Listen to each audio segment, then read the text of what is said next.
Savez-vous de quoi je vais vous parler aujourd'hui?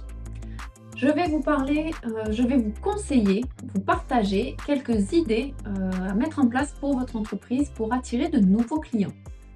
Comme vous le savez déjà, je suis moi-même du métier coiffeuse, esthéticienne, maquilleuse, styliste ongulaire, etc. hein, et propriétaire de plusieurs commerces au cours de ma carrière. Et depuis quelques années, je suis conseillère pour les entrepreneurs. Je vois souvent des personnes en difficulté pour attirer de nouveaux clients dans leur entreprise. Car ils ne pensent pas forcément, à utiliser certains outils qui sont pourtant très utiles pour le développement d'un commerce. Donc des idées, il y en a plein, mais tout le monde n'y pense pas forcément. On reste trop souvent, dans nos connaissances de base, sans réussir à percevoir d'autres alternatives. Ça arrive à tous, hein, c'est normal. On est tellement concentré sur ce que l'on fait abstraction à certains points importants et on croit même, avoir tout essayé. On n'y pense vraiment pas du tout aux autres choses qui pourraient nous aider à développer. Avoir le commerce, c'est faire fonctionner ses ménages, mais c'est pas forcément pour ça qu'il faut le faire de façon stressée. Donc, pour vous aider, à acquérir de nouveaux clients, je vais vous donner quelques idées, quelques conseils. Certes, j'en partage davantage, dans mes formations en ligne, mais je voulais vous faire un cadeau via cette vidéo. Les années changent rapidement en ce moment, hein. Il faut rester le plus possible à la page et selon les différents commerces, il peut y avoir, des actions plus efficaces et plus attractives aux yeux de la clientèle que pour d'autres. Je vais donc commencer par l'incontournable Instagram. Tous devons être sur Instagram pour montrer nos réalisations, pour la coiffure, pour l'esthétique, même les restaurants, pour des bons plats appétissants, tout ça, les boulangers, tout. Il faut vraiment mettre en valeur son travail. Si vous regardez une belle image sur Instagram, vous cliquez dessus pour voir où ça se trouve, pour voir où se situe la boutique, où est-ce qu'on peut acheter, où est-ce qu'on peut voir ces produits. Alors, d'abord, une petite parenthèse, localisez votre commerce pour que la clientèle vous trouve beaucoup plus facilement sur la carte. Premier point, utilisez les hashtags qui soient efficaces et bien sûr dans le thème de votre commerce, qu'ils soient en lien avec votre commerce. J'avais si j'ai préparé en fait des exemples, donc je vais vous les afficher à l'écran. Donc par exemple, si j'avais un salon en Bretagne, coiffeur breton, coiffeur Saint-Malo, tourisme Saint-Malo, tourisme Bretagne, coiffure d'un soir, mariage Bretagne, et cetera. Il y a plein de choses qui pourraient être mises en place, mais il faut réfléchir à plusieurs choses en même temps. L'idéal est de rechercher une vingtaine de mots qui seraient adaptés à la clientèle, idéale, à la clientèle cible, qui seraient adaptés à la clientèle idéale. Il ne suffit pas de mettre juste, «J'aime mon métier» ou, «Cheveux courts, cheveux longs», puis c'est fini. Il faut vraiment chercher à attirer des choses, heu, par des mots, on va dire, plus, précis et qui se rapprochent plus de votre commerce. Comme là, ce que je disais, tourisme Bretagne, tout ça. Il faut comprendre l'importance des hashtags afin de mieux cibler nos clients cibles. Il faut vraiment comprendre que c'est très important de les avoir. Tout le monde peut le voir, même s'ils ne sont pas vos abonnés. Ça fonctionne, hein. Pourquoi? Parce que les futurs clients qui regardent Instagram, ils vont se retrouver à faire une recherche, grâce aux mots-clés que vous avez mis dans votre publication et qui sait? Peut-être que, cette personne, elle a besoin d'un nouveau coiffeur. Admettons, tourisme Bretagne. Vous avez, un Parisien qui vient en vacances, il a besoin de faire sa coupe de cheveux et vu qu'il est abonné au mot tourisme Bretagne, vous êtes ressortis et là, il se dit: «Tiens, c'est joli ce qu'ils ont fait. Bah, tiens, je vais peut-être aller chez eux». Il faut réfléchir aux mots qui peuvent être en lien avec vous. Donc Tout comme une recherche, coiffeur Saint-Malo par exemple, va vous associer au flux qui vous cible, vous et donc votre jolie photo. Votre futur client va voir cette photo ou votre vidéo défiler grâce au mot-clé que vous avez mis, parce que lui est abonné à ce mot-clé. Donc, il faut trouver ces 20 mots, les enregistrer. Moi, par exemple, je les enregistrais dans le téléphone. Comme ça me permettait de pouvoir les copier rapidement et de pouvoir les coller dans ma publication pour pouvoir les poster. Bien sûr, pas besoin de les inclure tous, hein, selon les photos qu'on va mettre, selon les vidéos, il va falloir réadapter un petit peu, en retirer certains peut-être et en rajouter d'autres. Mais il faut pouvoir varier et savoir donc, adapter les mots selon les situations. Donc même si vous avez plus de 20 mots, que vous en avez trouvé plus d'une vingtaine, gardez-les parce que comme je dis, il faudra peut-être adapter les mots et les modifier. Donc vous pourrez, prendre le surplus et le passer à l'avance sur les autres, les mettre en priorité. Parce que selon les types de publications, vous en aurez besoin. Si vous faites des événements particuliers, vous en aurez besoin que vous ne faites pas forcément toute l'année. Donc gardez les mots que vous avez en tête, copiez-les et faites, limite une liste de mots, par thème. Thème, cheveux longs, coiffure, thème, maquillage, thème, ou même les restos, hein, événements, soirée pizza, soirée machin. Faites-vous des thèmes. Oui, ça peut paraître bizarre, hein, dans mes vidéos, là, je commence de plus en plus à parler de sujets pour différents commerces. C'est-à-dire, je ne fais pas forcément que pour les, business beauté. Je fais aussi pour d'autres commerces.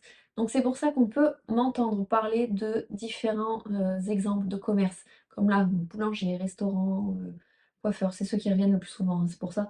Pizzeria, tout ça, ça peut être, souvent entendu dans mes vidéos, même si techniquement c'est plutôt une vidéo que j'avais prévue pour faire pour le business coiffure. C'est parce que ça s'adapte aussi aux autres types de business. C'est pour ça que vous allez m'entendre parfois en parler. Un deuxième point. Donc, ça vous est déjà arrivé, de voir un nom d'une technique particulière ou de ne pas comprendre ce que c'est réellement? Moi, oui. Admettons, voilà, je vais dire un baby light pour les mèches, pour un petit, des petites mèches. Il y a des mots techniques, quand on les sort, c'est pas forcément, parlant tout de suite. Donc dites-vous que pour les clients qui ne sont pas du métier, bah, il faut les aider à comprendre. Donc s'ils voient sur une carte que vous avez telle mèche à faire, donc le nom, la technique, ouais, mais c'est quoi exactement? Faut mettre un peu de précision, faut expliquer un petit peu.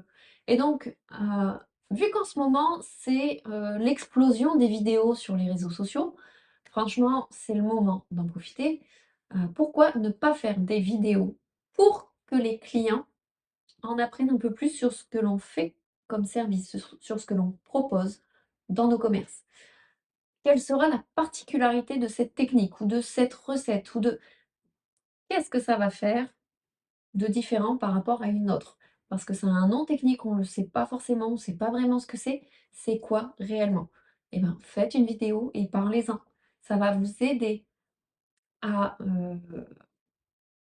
déjà lancer le truc du genre: «Tiens, ça vient tout juste de sortir, on a une nouveauté, une nouvelle technique de mèche qui s'appelle ceci, voilà comment ça rend, comment on quel est le résultat?» tout ça, comment on travaille. Et en plus de ça, on va toujours, on voit toujours de belles photos, des résultats, mais on ne voit jamais de avant après, où on ne sait pas réellement le type de technique qui a été réalisée pour la photo qu'on voit sur Instagram.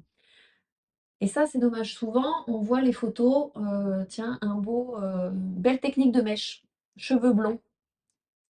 C'est quoi le avant, c'est quoi le après et c'est quoi la technique? Si moi, je me présente dans ton commerce, tu vas faire quoi sur mes cheveux? Moi, je l'ai vu ce résultat-là. Est-ce que ce résultat-là, si je te dis le nom de la technique, ça sera plus facile à toi de comprendre ou pas? Et bien justement, avec les vidéos, vous allez pouvoir en parler plus facilement et la cliente va dire: «Ah, j'ai vu votre technique de mèche, tout ça, je sais pas si ça s'adapterait à moi, mais j'ai vu la technique nanana. Elle a l'air super bien, ça a l'air de bien s'adapter. Ou même des recettes, hein, comme les restos, comme je dis. Ah, une super recette, un beau nom sur la carte, sur le menu. Mais c'est quoi exactement? Bœuf grillé, machin, ouais. Mais en fait, la particularité de ce bœuf grillé, c'est qu'il est grillé de telle façon ou truc fumé ou je sais pas quoi. Il est fumé, cuisson lente de, 6 heures, 12 heures, j'en sais rien. Mais donner des précisions, donner des exemples, montrer au client ce que ça fait, quelle est la différence entre telle recette et une autre. C'est ce qui permet aussi de comprendre aussi le tarif. Pourquoi celui-ci va être plus cher qu'un autre? Parce que la technique est plus complexe ou parce que le résultat et demande tel ou tel, heu, produit qui est plus onéreux ou je ne sais quoi. Ça montre la différence avec les autres. Comme c'est quoi, pour le visage, un soin, la différence entre, un soin lissant et un soin anti-rides. Ça, c'est un exemple que je prends, que j'ai été voir sur un site internet. J'ai vu sur un site internet, en fait, d'un institut de beauté. La différence, c'est quoi? Il y a pas de précision. Réservez votre soin lissant ou votre soin anti-rides ou après tu as d'autres noms de soins, mais du coup, ce qui m'a choquée, c'est ces 2 là. Pour moi, ça serait presque la même chose, ça va être quoi? C'est quoi la différence?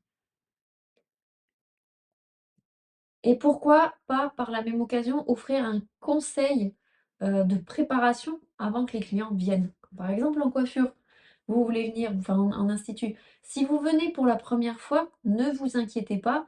Si vous avez déjà, appliqué votre crème de jour avant ce matin, avant de venir à votre rendez-vous, ce n'est pas grave ou que vous êtes déjà maquillé, nous nettoierons et nous préparerons votre peau pour réaliser, le soin visage et cela sans surcoût. C'est des explications qu'on peut donner dans les vidéos pour nos clients. Ça peut être des petits conseils que du coup, ça les aide à se sentir, rassurés. Parce que sérieusement, avec la chance qu'on a d'avoir Instagram, c'est le moment de faire des vidéos pour votre commerce, faire une vidéo de présentation du salon, une vidéo de présentation de l'équipe, les spécialités, les différents services que vous proposez. Faut en parler. Franchement, profitez d'Instagram avec toutes ces vidéos. Je dis Instagram, mais ça peut être aussi d'autres réseaux sociaux. Le principe, c'est d'abord de profiter des réseaux sociaux pour parler de vous, pour faire parler de vous et pour vous montrer, pour que votre clientèle, votre future clientèle vous découvre. Et donc,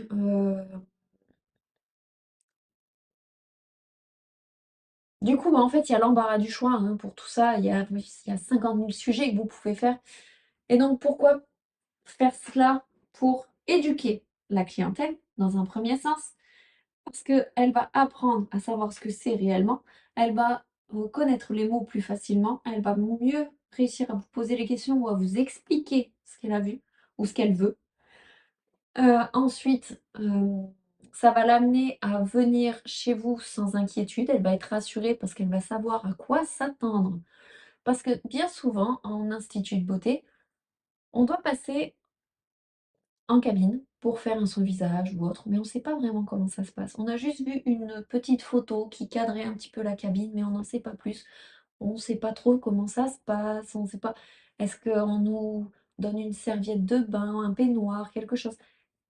De faire une vidéo présentation, ça peut aider la cliente à se sentir rassurée, de se dire: «Tiens, on est pris en charge, on nous donne un peignoir, on nous donne des petits chaussons, on nous donne» et cetera.